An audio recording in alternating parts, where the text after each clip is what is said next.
बिस्मिल्लाहिर्रहमानिर्रहीम अस्सलाम वालेकुम। Welcome to Harvard Academy. Dear aspirants, जैसा कि आपको मालूम है कि हार्वर्ड अकेडमी हमारा ऑनलाइन कोर्स चल रहा है जो कि वेबसाइट www.harvardacademy.com इस पे अवेलेबल है, जिसमें आप मुकम्मल तैयारी के लिए कोर्स को ज्वाइन कर सकते हैं। आज का हमारा सेशन पार्ट्स ऑफ स्पीच के हवाले से फर्दर नाउन्स पे हम बात करेंगे, इसकी टाइप्स पे हम बात कर लेंगे और कैसे इसको यूज़ करना है, और नॉर्मली जो इसकी हम गलती करते हैं नाउन के हवाले से, उस पे भी हम बात करेंगे। इसके अलावा उर्दू में जो नोट्स हैं और इंग्लिश के अंदर फर्दर इसकी जो नोट्स के हवाले से है, शॉर्ट कीज़ हैं, और इसके नाउन के हवाले से जो क्विज़ है based on important previous papers, तो वो आप मुकम्मल कोर्स को जब ज्वाइन करते हैं तो उनको एक्सेस कर पाएंगे। तो आज का हमारा सेशन डिस्कशन होगी नाउन्स पे। नाउन्स इंग्लिश में ये ऐसा वर्ड है, ये पार्ट्स ऑफ स्पीच का, यहीं से हम स्टार्ट करते हैं। पार्ट्स ऑफ स्पीच में आप नॉर्मली नाउन से ही स्टार्ट करते हैं। तो उर्दू में इसको इसम कहते हैं। ठीक है, इसम, इसम का मतलब नाम, नाम का मतलब किसी भी चीज़ का नाम। तो कुछ ख़ास नाम होते हैं, कुछ कॉमन नाम होते हैं जिसको हम प्रॉपर नाउन, कॉमन नाउन, और इनकी फर्दर कैटेगरीज होती हैं। तो इन सारी चीज़ों को हमने डिस्कस करना है आज के सेशन में। होपफुली नाउन्स के हवाले से आज की आपकी अंडरस्टैंडिंग हर लिहाज से कंप्लीट हो जाएगी। सो जी, सबसे पहले तो इसकी जो मैंने पहले आपको डिस्कशन की है, थोड़ा सा तारुफ करवाया है नाउन्स, टाइप्स, यूजेज और कॉमन एरर्स के हवाले से। तो नाउन बेसिकली क्या है? Noun is a word use to name a person, यानी जब हमने किसी भी शख्स का, नोन हो अननोन हो, नाम लेना हो या उसका नाम कहना हो, तो जिस पार्ट ऑफ स्पीच का हम सपोर्ट लेते हैं, सहारा लेते हैं, उसको नाउन कहते हैं। इसी तरह से किसी जगह का नाम हम इस्तेमाल करते हैं तो पार्ट्स ऑफ स्पीच में उसका नाउन से सहारा लेते हैं। किसी चीज़ को नाम देना हो तो अगेन पार्ट्स ऑफ स्पीच में नाउन का हम सहारा लेते हैं। तो नाउन ऐसी चीज़ है पार्ट ऑफ स्पीच में, किसी भी शख्स हो, जगह हो, चीज़ हो, उसको नाम देने के लिए जो वर्ड यूज़ होता है उसको नाउन कहते हैं। इसी तरह से किसी आइडिया को भी आपने नाम देना हो तो वो भी नाउन में आता है। तो नाउन्स क्या हैं? Nouns are the foundation of sentence structure. कोई भी ऐसा सेंटेंस नहीं होता जिसमें नाउन ना हो और वो सेंटेंस बामानी हो जाए, कंप्लीट हो जाए, क्योंकि almost every sentence revolves around a noun और प्रोनाउन। समटाइम हम नाउन की जगह प्रोनाउन का भी इस्तेमाल कर लेते हैं, लेकिन एक्चुअली वो रिप्रेजेंट नाउन को ही कर रहा होता है। तो कोई भी ऐसा जुमला, उर्दू हो या इंग्लिश हो, उसमें ऐसा नहीं होता जिसमें कोई शख्स ना हो, कोई जगह ना हो, कोई चीज़ ना हो, कोई आइडिया ना हो और वो बात पूरी हो जाए। सो इस हवाले से नाउन बहुत ज़रूरी होता है, इम्पॉर्टेंट होता है, और ये वो पार्ट ऑफ स्पीच का हिस्सा है जो तकरीबन हर सेंटेंस का हिस्सा बनता है। So correct identification and usage of nouns are essential. कि एक्चुअली नाउन के आगे फर्दर कई सारी कैटेगरीज हैं, उसको सही तरीके से सही जगह पे इस्तेमाल करना ज़रूरी है। क्यों? ताकि जो आपकी ग्रामर है उसके अंदर सही चलें, एक्यूरेसी हो, और जो आप सेंटेंस बनाते हैं वो मुकम्मल हो, सही हो, उसका पैटर्न ठीक हो। और जितने भी कम्पिटिटिव एग्ज़ाम्स होते हैं उनमें किसी ना किसी तरीके से आपको पार्ट ऑफ स्पीच को टेस्ट किया जाता है। जब पार्ट्स ऑफ स्पीच की बात आती है तो नाउन सबसे पहले होता है। नाउन में से भी कोई चीज़ें पूछी जा सकती हैं। तो जब यहाँ से सवाल आएगा तो आपको उसकी अंडरस्टैंडिंग हर लिहाज से कंप्लीट होनी चाहिए। सो कम्पिटिटिव एग्ज़ाम्स के हवाले से भी नाउन की अपनी एक इम्पॉर्टेंस है, समझे बगैर जिसको आप आगे चल नहीं सकते। अच्छा, इसके बाद हम डिस्कस कर लेते हैं सबसे पहले जो इम्पोर्टेंट है कि टाइप्स ऑफ नाउन्स क्या हैं। इसमें आपकी कोई इंशाल्लाह फर्दर कन्फ्यूजन नहीं रहेगी कि टाइप्स ऑफ नाउन्स के हवाले से जब हम सबसे पहले बात करते हैं तो वो प्रॉपर नाउन है। नाम सारे ही हैं, लेकिन अगर हम उनको मज़ीद कैटेगराइज करें कि किसी पर्सन को, किसी थिंग, किसी प्लेस या किसी आइडिया को आपने जब नाम देना है, तो फर्दर इस इनकी कैटेगरीज हैं। तो उन्हीं कैटेगरीज के हवाले से हमने बात करनी है कि बेसिकली वो पर्सन, वो थिंग, वो प्लेस, वो आइडिया, उसको जो नाम हम दे रहे हैं वो कौन सी नाउन की कैटेगरी है। तो सबसे पहले उनमें से आते हैं प्रॉपर नाउन। प्रॉपर नाउन का मतलब होता है उनकी कोई रिप्लेसमेंट नहीं होती, वो यूनिक होते हैं, वो एक होते हैं, और जब भी उनका नाम लिया जाता है तो अंडरस्टैंडिंग क्लैरिटी के साथ होती है। यानी कि जब आपकी अंडरस्टैंडिंग क्लैरिटी के साथ हो, जैसा कि कैद मोहम्मद अली जना, इलामा इकबाल, मीनार पाकिस्तान, ये चंद एक वो नाम है, जब आप नाम लेते हैं तो फ़ौरन आपकी ज़हन के अंदर क्लैरिटी आ जाती, आपके अंदर कोई भी कन्फ्यूजन नहीं रहती, और उन नामों का कोई दूसरा सानी भी नहीं होता। तो यहाँ पे हमारे पास नेम्स अ स्पेसिफिक पर्सन और place and always begins with a capital letter. तो ये एक आपने बात याद रखनी है कि जब कभी आपने प्रॉपर नाउन का इस्तेमाल करना है तो उसका पहला लेटर कैपिटल में होना चाहिए। जैसा कि एग्जांपल है अली। अली वैसे प्रॉपर नाम नहीं है। अब हम ये कह सकते हैं मोहम्मद अली जना, मोहम्मद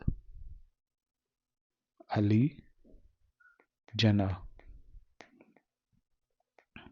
तो ये जो है ये प्रॉपर नाम।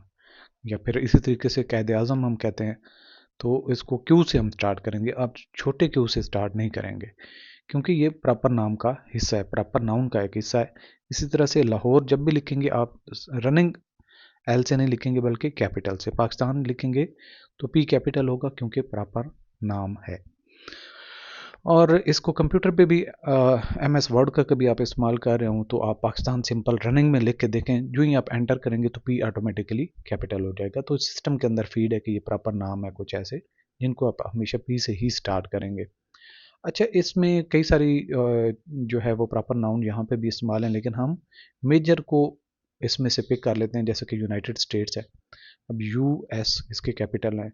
इसी तरीके से अक्टूबर का महीना ये एक यूनिक है, और रेड क्रॉस ये एक जो जंग के दिनों में या मुश्किल हालात में रेड क्रॉस हेल्प करती है लोगों की। इसी तरह से और इसमें इम्पॉर्टेंट मैं आपको बताऊं तो ये अर्थ ई से स्टार्ट हो रहा है। इस तरह स्टेचू ऑफ लिबर्टी ये भी एक यूनिक नेम है, प्रॉपर नाम है, तो इसको हम प्रॉपर नाउन कहते हैं। तो ये हमारे पास एग्जांपल्स भी हैं और यहाँ पे हमारे पास पिक्टोरियल एक्सप्लेनेशन भी है। तो ये इसका कोई सानी नहीं होता, और माइंड के अंदर आपकी क्लैरिटी होती है कि प्रॉपर नाउन में क्या क्या चीज़ें आती हैं। ख़ास नाम होते हैं, ख़ास अशखास के, ख़ास जगहों के, और ख़ास आइडियाज़ के। इसी तरह से फर्दर जो टाइप्स ऑफ नाउन में है उसमें कॉमन नाउन। कॉमन नाउन का मतलब ये होता है कि किसी भी चीज़ का या जगह का या एक नाम लेने के लिए वो वर्ड का इस्तेमाल होता है। जैसा कि बॉय, वो आपके हमसाए में कोई बॉय हो, मेरे हमसाए में बॉय हो, बॉय मीन बॉय। तो ये देखें, ये चूंकि कॉमन नाउन है, इनको हम रनिंग से स्टार्ट करते हैं, ये कैपिटल से स्टार्ट नहीं होते। So refers to general names, simple इसकी डेफिनेशन है, बहुत शार्ट सी डेफिनेशन है, बहुत ज़्यादा इसके अंदर कोई वर्बोसिटी नहीं है। तो कॉमन नाउन का मतलब आम नाम। आम नाम किसी जगह, शख्स, या फिर प्लेस, थिंग, किसी तरह से भी उसका आइडिया वगैरह, तो उनका एक आम नाम जो होगा तो उसको हम कॉमन नाउन कहते हैं। तो यहाँ पे हमारे पास एग्जांपल्स हैं, और सारे के सारे आप देखेंगे कि रनिंग से और स्मॉल से स्टार्ट हो रहे हैं। जैसा कि एलिफेंट, कोई भी एलिफेंट हो सकता है। डॉक्टर है, कोई भी डॉक्टर हो सकता है। बी है, कोई भी हो सकती है। आइलैंड है। ये हमारे पास बहुत सारे एग्जांपल्स हैं। तो ये सारी की सारी कॉमन नाउन की एग्जांपल्स हैं। अब तीसरे नंबर पे कैटेगरी आ जाती है, कुछ नाम ऐसे होते हैं जो कलेक्टिव चीज़ें होती हैं, एक इकट्ठा होता है, तो उसको हम नाम देते हैं। कलेक्टिव नाउन से मुराद क्या है? यानी कि ग्रुप ऑफ पीपल और थिंग्स। जैसा कि टीम है, तो टीम के अंदर आपको 11 खिलाड़ी मिलते हैं, और उसमें कैप्टन भी होता है। अगर क्रिकेट की बात करें तो कीपर भी होता है, बॉलर भी होता है, तो बाकी उनकी फर्दर जो भी उनकी आप करते हैं, तो 11 खिलाड़ी पूरे होते हैं, तो हम उसको सिंपल एक नाम दे देते हैं, टीम। इसी तरह से क्लास, क्लास के अंदर मेल फीमेल स्टूडेंट्स हो सकते हैं, 20 हो सकते हैं, 25 हो सकते हैं, 30 हो सकते हैं। सो ये एक ग्रुप ऑफ पीपल है जिसको हम लर्निंग के हवाले से इकट्ठे हुए थे, उनको हम क्लास कहते हैं। आर्मी की बात करते हैं, उसके अंदर कई सारी फर्दर इस्टेब्लिशमेंट्स होती हैं, डिवीजन्स होती हैं, उसकी अपनी यूनिट्स होती हैं। तो हम उसको एज अ होल क्या कहते हैं, आर्मी। तो यानी कि ग्रुप ऑफ पीपल को एक स्पेसिफिक नाम देना, जैसा कि आर्मी के अंदर बहुत सारे लोग, एक क्लास के अंदर बहुत सारे लोग, एक टीम के अंदर बहुत सारे लोग, यानी कि एक से ज़्यादा होते हैं, 11 लोग होते हैं। सो इसके कलेक्टिव नाउन्स के हवाले से हम एक बुके को कहते हैं, उसके अंदर कई सारे फ्लावर होते हैं। अ पाइल ऑफ बुक्स, इसी तरह से अ बंच ऑफ कीज, तो हम क्या है, बंच ऑफ कीज। इसी तरह से अ बंडल ऑफ स्टिक्स, तो यहाँ पे हमारे पास बंडल ऑफ स्टिक्स। तो इसको हम बंडल कहते हैं, बंच कहते हैं, पाइल कहते हैं और बुके कहते हैं। सो ये क्या है कि हमने ये जो ग्रीन कलर में आपको नाम नज़र आ रहे हैं, ये क्या हैं, ये हमारे पास कलेक्टिव नाउन्स हैं।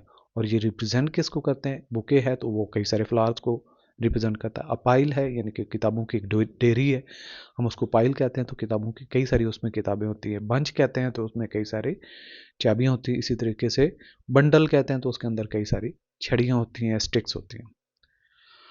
अच्छा, नंबर 4 पे आ जाता है एब्स्ट्रैक्ट नाउन। कुछ ऐसे नाम भी होते हैं चीज़ों के, अशखास के, जगहों के, या फिर किसी भी चीज़ के। अशखास के हम नहीं कह सकते यहाँ पे, मतलब आप इसकी कुछ ऐसी चीज़ें होती हैं जिनके नाम हम जब लेते हैं तो उनकी फिजिकल एग्जिस्टेंस नहीं होती, बल्कि एक फीलिंग्स टाइप होती है, यानी कि रेफर्स टू क्वालिटीज़, स्टेट्स और आइडियाज़। तो इसका आपने ये 3 हिंट रखनी है कि किसी क्वालिटी का, किसी सिचुएशन का, स्टेट का, आइडिया, इनका नाम जो होता है वो ज़्यादातर अब्स्ट्रैक्ट नाउन होता है, यानी फिजिकल एग्जिस्टेंस आपको उनकी नज़र नहीं आती। ऑनेस्टी, हम ना तोल सकते हैं, ना इसके बारे में बोल सकते हैं, ना इसको वो फिजिकली टच कर सकते हैं। इसी तरह से फ्रीडम है, उसको भी सेम है कि ये एक देखने में हमें कहीं नज़र नहीं आएगी कि फ्रीडम क्या है बेसिकली। ब्रेवरी, ये भी हमें कहीं नज़र नहीं आएगी। तो ये कुछ ऐसे नाम होते हैं जो अल्टीमेटली हमें उनकी वजूद नज़र नहीं आता, उनकी जसामत नज़र नहीं आती। तो ऐसे नामों को हम कहते हैं अब्स्ट्रैक्ट नाउन। जैसा कि फ्रेंडशिप, दोस्ती, इसका भी नाम तो है लेकिन बेसिकली इसके वजूद हमें नहीं नज़र आता। सक्सेस है, एंगर है, हैप्पीनेस है, लव है, ब्रेवरी है, ये सारे के सारे क्या हैं, अब्स्ट्रैक्ट नाउन की एग्जाम्पल्स हैं। अब नंबर 4 पे आ जाता है मटेरियल नाउन, यानी कि जिस तरह हम एब्स्ट्रैक्ट की बात करते हैं उसकी फिजिकल एग्जिस्टेंस नहीं होती। कुछ ऐसे नाम होते हैं जिनका सब्सटेंस हमें नज़र आता है, वजूद नज़र आता है, यानी कि name substances from which things are made, यानी कुछ जिनसे चीज़ें हम फर्दर बनाते हैं, जैसा कि गोल्ड है, वाटर है, वुड है। इसमें ये सारी एग्जांपल हैं, gold, would, glass, glass, sugar, silver, iron, water, plastic, cotton, oil. तो ये वो चीज़ें हैं, यानी रॉ मटेरियल। तो रॉ मटेरियल जिससे हम फर्दर चीज़ों को बनाते हैं। तो मटेरियल चीज़ों का नाम से मुराद ये है कि रॉ मटेरियल की फॉर्म में जो चीज़ें मौजूद होती हैं, जिनको इस्तेमाल करते हुए फर्दर हम चीज़ों का बनाते हैं, इस्तेमाल करते हैं, देखते हैं। और सबसे बड़ी बात ये होती है कि इनकी फिजिकल एग्जिस्टेंस होती है। हर वो नाम जो फिजिकली आप देख सकते हैं तो उसको हम मटेरियल नाउन कहते हैं। नंबर 6 पे आ जाता है काउंटेबल नाउन। कुछ ऐसे नाम होते हैं चीज़ों के जिनकी काउंटिंग पॉसिबल होती है, यानी कि कैन बी काउंटेड। सिंपल सा इसका है definition, can be counted. Countable noun क्या होते हैं, कैन बी काउंटेड। इसकी एग्जांपल है, बुक है आपके पास, 1 है, 10 है, 15 है, तो गिनी जा सकती हैं। पेन है, स्टूडेंट्स हैं, तो ये सारे गिनती में होते हैं, काउंटिंग की जा सकती है। इनकी एग्जांपल एग है, सैंडविच है, बनाना है, बुक है, वॉच है, फ्लावर हैं, और इसके अलावा टेबल, कैंडी और फ्राइज़। ये वो सारी एग्जांपल हैं जिनको हम काउंट कर सकते हैं और इनकी नंबरिंग पॉसिबल होती है।